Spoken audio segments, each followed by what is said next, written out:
She was waving papers in my face, yelling so loud the neighbors gathered. "This land belongs to the HOA now. We've built 35 homes here, you can't stop us." My fist clenched, but I didn't move an inch. I was standing on the same dirt my father left me, the same land I swore I'd protect. The crowd looked at me like I was a trespasser on my own soil. A few men in suits smirked, arms crossed as if they owned the place already. And then I saw it, the sign they had nailed into the ground. HOA Development, Future Community Homes. They had the nerve to claim it publicly. I tried to speak calmly. "You didn't ask me. You didn't buy this land. You stole it." But Karen, the HOA president with that fake smile and iron grip, stepped forward and jabbed her finger into my chest. "We don't need your permission. We've got approval. You're nothing here anymore." The people behind her laughed. My truck was blocked in. Heavy machinery rumbled on my fields like they'd been waiting for this moment. What they didn't know was, I had been waiting too. Because while they were building their dream homes on stolen soil, I was quietly repairing something my father had left behind. Something they thought was useless. A relic. I glanced toward the tree line where a rusted dam stood hidden. My heartbeat quickened, not out of fear but out of timing. I stayed silent, letting Karen gloat in front of her little army because she had no idea what was coming next. Karen leaned closer, her perfume choking me more than her words. "If you don't leave now, we'll have you arrested for trespassing." The crowd murmured, a few phones recording, hungry for drama. She snapped her fingers, and two men in cheap security uniforms walked up like they owned the place. One even pulled out a pair of handcuffs and shook them in front of me. "You're done here," he sneered. Inside, I burned. But outside, I stayed calm. Because I knew one thing they didn't. Those so-called security guards weren't cops. And even if real police came, I had the original deeds tucked safely in a fireproof box. Deeds signed decades ago, notarized and untouchable in court. Still, Karen wasn't bluffing. She wanted a scene, and she was about to get one. "Arrest him," she screamed, her voice cracking with power she didn't actually have. The fake guards reached for me, but I didn't step back. I looked straight at the cameras and said, "You're arresting a man standing on his own land. Do you understand what that means?" The crowd shifted. A few whispers. A few doubts. For the first time, Karen's smirk faltered. Then came the twist she never saw coming. Down the hill, a black SUV rolled up, tires crunching against the dirt. The doors opened, and out stepped two real officers. They weren't here for me. They were here because I had already filed complaints about land theft, and the sheriff's office had started an investigation. Karen's face drained of color when one of the officers walked right past me and went straight to her. The officer's tone was flat, but it cut through the air like a blade. "Ma'am, we've received reports of unauthorized construction on private property. We need to see permits and ownership papers." Karen stammered, waving her folder like a magic trick. "The HOA approved this development. We don't need his permission." She jabbed her finger at me again, trying to redirect the spotlight. The deputy took the papers, flipped through them, and frowned. "These aren't county permits. These are HOA notices. They have no legal standing." The crowd murmured louder now, phones raised higher. The fake guards slowly lowered their hands, suddenly unsure. Karen's face twisted. "Do you know who I am?" "I run this community." She snapped, but her voice cracked. She wasn't commanding anymore, she was begging. The officer didn't blink. "Doesn't matter who you are. If you've built on this man's property without his consent, you could be facing charges." My chest tightened, not with fear but with satisfaction. Still, I stayed quiet. I wanted her to dig her own grave deeper. She turned back to her people, desperate. "Don't listen to him. We have control of this land. He can't stop us." That's when I finally spoke, my voice calm but sharp. "You think you can bury me under concrete and paperwork, but you forgot what this land sits on."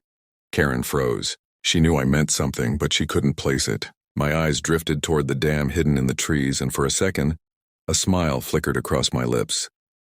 The truth was, she had only seen the surface. She had no idea the very homes she built were standing on borrowed time. Karen's laugh came out forced, too high-pitched. "Empty threats. That's all you've got." She turned to the families who had already moved into those half-built houses, raising her arms like a preacher. "Don't worry, everyone. He's just bitter because progress left him behind."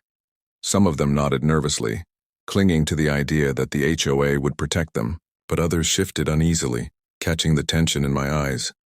I stepped forward, lowering my voice so it carried like thunder. You built your dreams on stolen land. And stolen land has a way of giving itself back. Her smirk faltered just for a second before she barked at the workers to start up the bulldozer again. The machine roared to life, chewing into the earth like my father's memory meant nothing. That sound broke the last thread of patience I had. I pulled a folded map from my back pocket, edges worn from years of handling. "This," I said, handing it to the officer, "is the original county survey. Look close, you'll see something Karen never bothered to check." The officer studied the map, his brow furrowing as he traced the thick blue line sketched across the land. Karen leaned in, trying to peek. "What is that supposed to prove?" She spat. The deputy looked up slowly, his voice almost grim. "It proves there's an active waterway under this soil. And a dam upstream." Her face went pale. The crowd erupted into gasps, whispers turning into outright questions. Workers cut the bulldozer's engine, their eyes darting between Karen and me. The secret I had kept buried for years was no longer mine alone. And as the clouds gathered above, it felt like the land itself was listening, waiting for my next move. Karen's eyes darted toward the hills, panic flickering behind her mask of authority. "He's bluffing!" she shouted, but her voice cracked enough for everyone to hear the fear in it. The officer folded the map carefully, then fixed her with a stare. "If there's a dam up there and you've built over the floodplain without clearance, you've put every single one of these homes in danger." The families who had been recording suddenly turned their cameras toward her. A mother clutched her child's hand tighter, whispering, "Is that true?" The murmurs grew into anger. Karen tried to wave it off, but the crowd was shifting, no longer loyal. I took a step closer, my boots grinding the dirt. "You stole my land. You laughed in my face.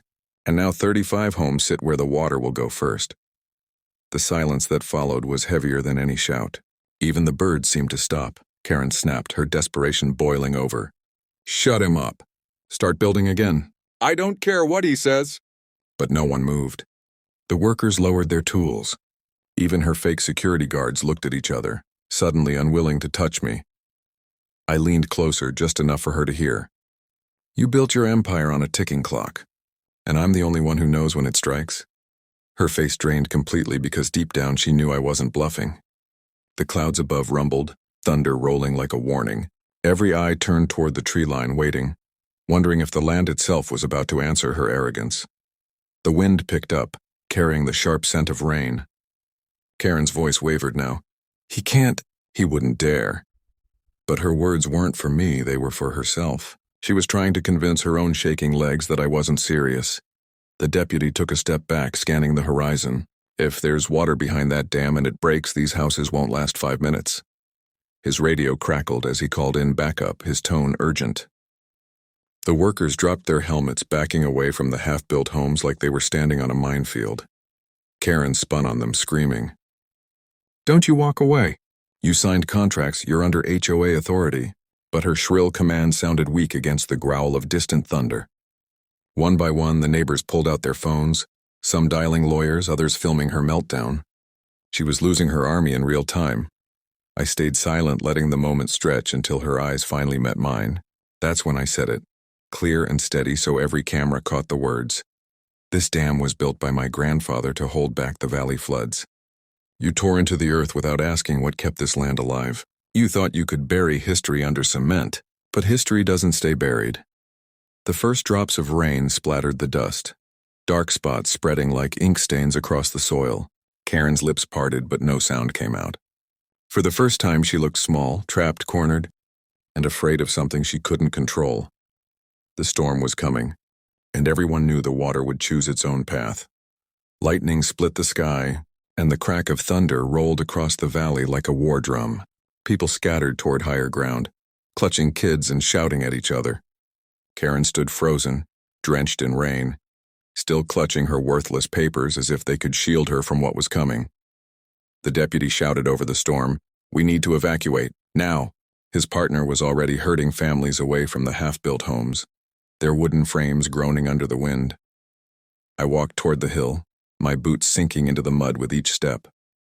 Karen finally found her voice, shrieking, "If you touch that dam, I'll sue you for everything you have." Her threats cracked apart under the roar of the storm. I stopped halfway up the slope, turning back just enough for my words to cut through the chaos. You already took everything I had. The land will take care of the rest. From that height I could see it clearly. The dam, old but mighty, trembling under the rising pressure.